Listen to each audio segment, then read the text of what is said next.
ಆರಂ ಸುದ್ದಿ ಕನ್ನಡ ಸುಸ್ವಾಗತ. ನೀವು ಆರಂ ಸುದ್ದಿ ಕನ್ನಡ ವೀಕ್ಷಿಸುತ್ತಿದ್ದೀರಿ.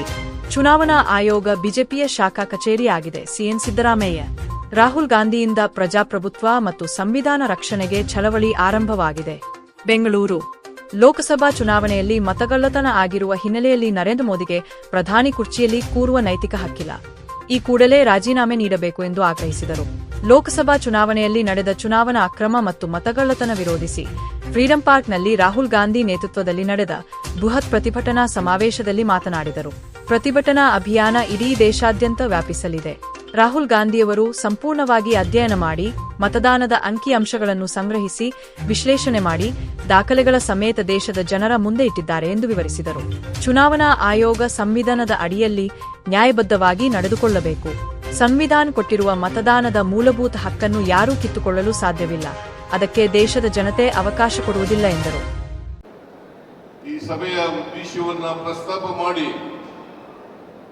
ಅನೇಕ ವಿಚಾರಗಳನ್ನು ನಿಮ್ಮ ಮುಂದೆ ಪ್ರಸ್ತಾಪ ಮಾಡಿದ್ದಾರೆ.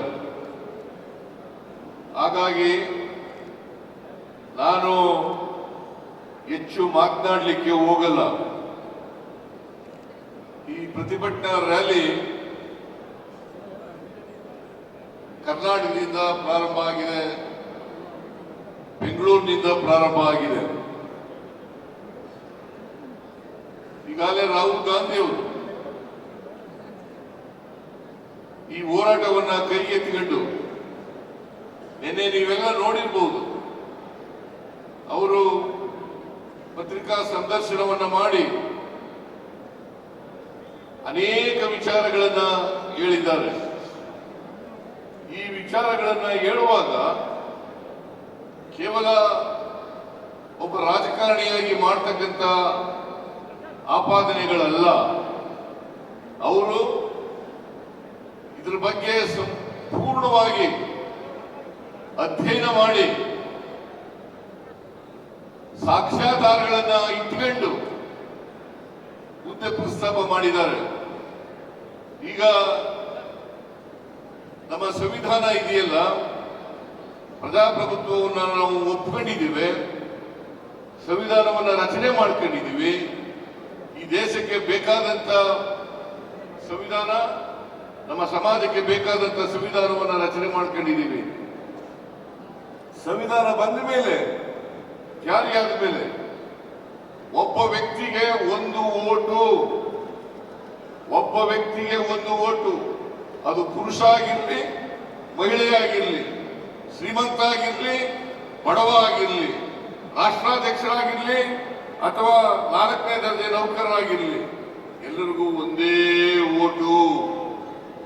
ಈ ಓಟರ ಮೂಲಕ ಜನ 5 ವರ್ಷಕ್ಕೊಮ್ಮೆ ಚುನಾವಣೆಗಳಾಗ್ತವೆ. ಈ ಚುನಾವಣೆಗಳನ್ನ ನಡೆಸ್ತಕ್ಕಂಥವರು ಚುನಾವಣಾ ಆಯೋಗದವರು.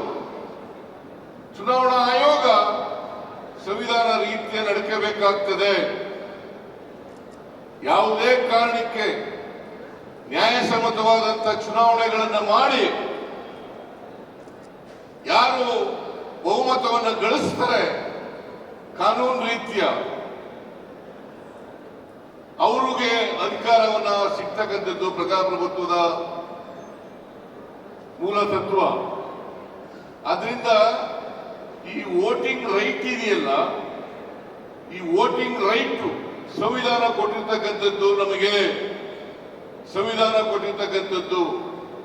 ಇದನ್ನ ಯಾರಿಂದಲೂ ಕೂಡ ಕಿತ್ಕೊಳ್ಳಲಿಕ್ಕೆ ಸಾಧ್ಯ ಆಗಲ್ಲ ಅಥವಾ ನಾಶ ಮಾಡಲಿಕ್ಕೆ ಸಾಧ್ಯ ಆಗಲ್ಲ.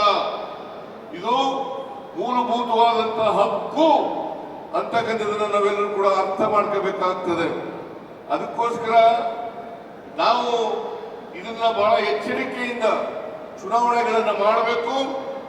ನಾವು ನಮ್ಮ ಹಕ್ಕನ್ನು ಚಲಾಯಿಸ್ತಕ್ಕಂಥದ್ದನ್ನ ಮಾಡಬೇಕಾಗ್ತದೆ ಅಂತಕ್ಕಂಥ ಮಾತುಗಳನ್ನು ಈ ಸಂದರ್ಭದಲ್ಲಿ ಹೇಳಲಿಕ್ಕೆ ಬಯಸ್ತಾ ಇದ್ದೇನೆ. ಈ ಮನುವಾದಿಗಳು, ಬಿಜೆಪಿಯವರು, ಅವ್ರಿಗೆ ಯಾವತ್ತೂ ಕೂಡ ನಮ್ಮ ಸಂವಿಧಾನದ ಮೇಲೆ ಗೌರವ ಆಗಲಿ, ಸಂವಿಧಾನ ನಡ್ಕೊಳ್ತಕ್ಕಂಥದ್ದಾಗ್ಲಿ ಇಲ್ಲ ಅಂತಕ್ಕಂಥದ್ದನ್ನು ನಾವು ಇತಿಹಾಸವನ್ನು ನೋಡಿದಾಗ ಬಹಳ ಸ್ಪಷ್ಟವಾಗಿ ಗೊತ್ತಾಗಲಿಕ್ಕೆ ಸಾಧ್ಯ ಆಗ್ತದೆ.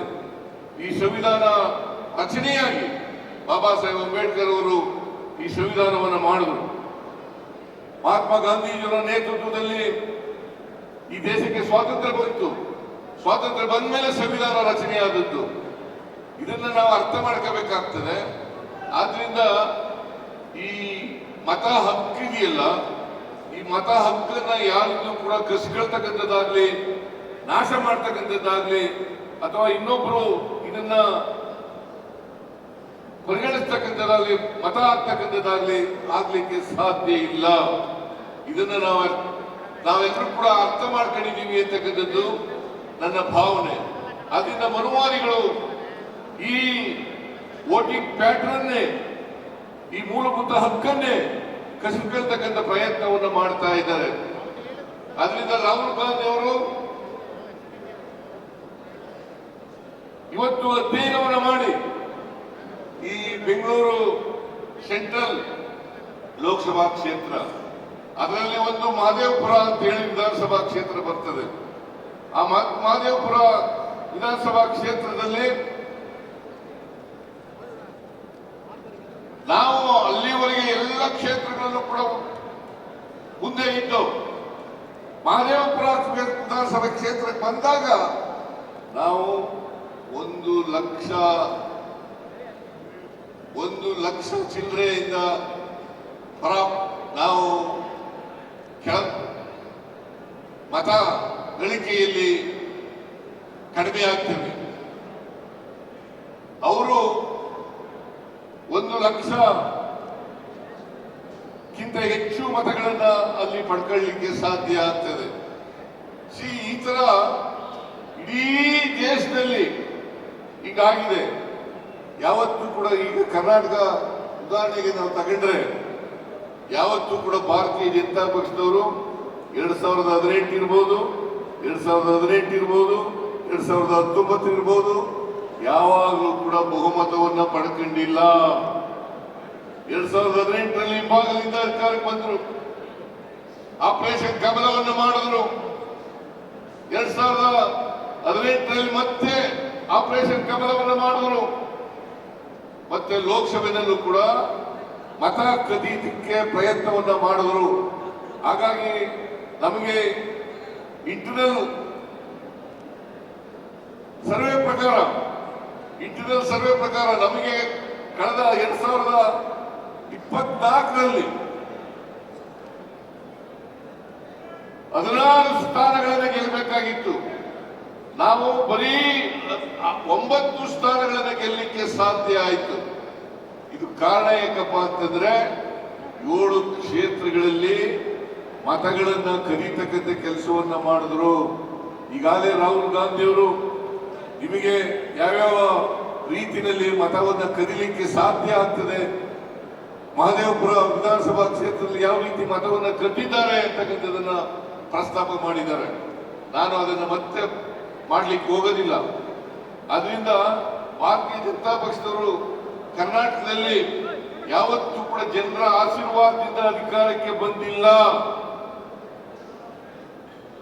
ಹಿಂಭಾಗದಿಂದ ಮತ ಕದಿಯೋದ್ರಿಂದ ಅವರು ಆಪರೇಷನ್ ಕಮಲದ ಮೂಲಕ ಅಧಿಕಾರಕ್ಕೆ ಬಂದಿದ್ದಾರೆ ಹೊರತು ಯಾವತ್ತೂ ಕೂಡ ಜನರ ಆಶೀರ್ವಾದವನ್ನು ಪಡೆದು ಅಧಿಕಾರಕ್ಕೆ ಬಂದಿಲ್ಲ ಅಂತಕ್ಕಂಥದ್ದು ನಿಮ್ಮೆಲ್ಲರ ಗಮನಕ್ಕೆ ತರಲಿಕ್ಕೆ ಬಯಸ್ತಾ ಇದ್ದೇನೆ.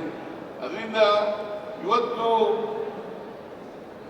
ನರೇಂದ್ರ ಮೋದಿ ಅವರು ಪ್ರಧಾನಮಂತ್ರಿ ಆದಮೇಲೆ ಈ ದೇಶದಲ್ಲಿ ಇವಿಎಂ ಅನ್ನ ಜಾರಿಗೆ ತಂದ ಮೇಲೆ ಅದನ್ನ ದುರುಪಯೋಗ ಮಾಡ್ಕೊಳ್ತಕ್ಕಂಥದ್ದು, ಇವಿಎಂ ಅನ್ನ ಮತ್ತೆ ಮತ ಕಳ್ತನ ಮಾಡ್ತಕ್ಕಂಥದ್ದು, ಈ ಮೂಲಕ ಆಪರೇಷನ್ ಕಮಲವನ್ನು ಮಾಡ್ತಕ್ಕಂಥದ್ದು, ಈ ಮೂಲಕ ಅಧಿಕಾರಕ್ಕೆ ಬರತಕ್ಕಂಥ ಪ್ರಯತ್ನವನ್ನು ಮಾಡ್ತಾ ಇದ್ದಾರೆ. ಇದು ಬರೀ ಕರ್ನಾಟಕದಲ್ಲಿ ಅಷ್ಟೇ ಅಲ್ಲ, ಇಡೀ ದೇಶದಲ್ಲಿ ನಡೆದಿರ್ತಕ್ಕಂಥ ವಿಚಾರ. ಹಾಗಾಗಿ ಈ ಹಿಂಭಾಗದಿಂದ ಭಾರತೀಯ ಜನತಾ ಪಕ್ಷದವರು ಅಧಿಕಾರಕ್ಕೆ ಬರತಕ್ಕಂಥದ್ದು. ಕಳೆದ ಲೋಕಸಭಾ ಚುನಾವಣೆಯಲ್ಲಿ ನರೇಂದ್ರ ಮೋದಿ ಅವರು ಬಹುಮತವನ್ನು ಗಳಿಸಿರಲಿಲ್ಲ, ಅವರ ಎನ್ಡಿಎ ಕೂಡ ಬಹುಮತವನ್ನು ಗಳಿಸಿರಲಿಲ್ಲ. ಸುಮಾರು 60, 70, 80 ಕ್ಷೇತ್ರಗಳಲ್ಲಿ ಈ ರೀತಿಯಾದ ಮೋಸವನ್ನ ಮಾಡಿ ಅಧಿಕಾರಕ್ಕೆ ಬಂದಿರ್ತಕ್ಕಂಥದ್ದು ಅಂತಕ್ಕಂಥ ಮಾತುಗಳನ್ನು ಹೇಳಲಿಕ್ಕೆ ಬಯಸ್ತಾ ಇದ್ದೇನೆ. ಅದರಿಂದ ನರೇಂದ್ರ ಮೋದಿ ಅವರಿಗೆ ಅಧಿಕಾರದಲ್ಲಿ ಇರಲಿಕ್ಕೆ ಯಾವುದೇ ನೈತಿಕ ಹಕ್ಕಿಲ್ಲ ಅಂತಕ್ಕಂಥ ಮಾತುಗಳನ್ನು ಹೇಳಲಿಕ್ಕೆ ಬಯಸ್ತಾ ಇದ್ದೇನೆ. ಅದರಿಂದ ನರೇಂದ್ರ ಮೋದಿ ಅವರು ಕೂಡಲೇ ರಾಜೀನಾಮೆ ಕೊಡಬೇಕು.